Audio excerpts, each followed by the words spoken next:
পৃথিবীতে মেয়ে হয়ে জন্মানোটা যেমন খুব খুশির, তেমনি অনেক দুঃখেরও।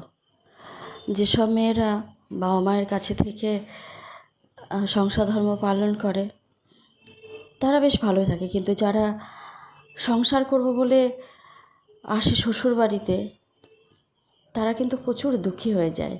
কারণ না পারে তার নিজের বাবার বাড়ির মানুষদেরকে নিয়ে থাকতে, আর না পারে নিজের স্বামীর ঘরে নিজের বলে সব কিছু নিয়ে সুখে শান্তিতে থাকতে।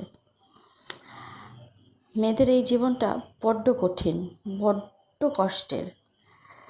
সাধারণভাবে যারা ভালোভাবে থাকবো বলে আসে তাদের ভাগ্যে শাশুড়ির অত্যাচার জোটে, আর যারা ভাবে নিজেদের সংসারে নিজের মতো করে ভাববো, নিজের বাবা মাকে নিয়ে থাকবো, তাদের যে ভাগ্যে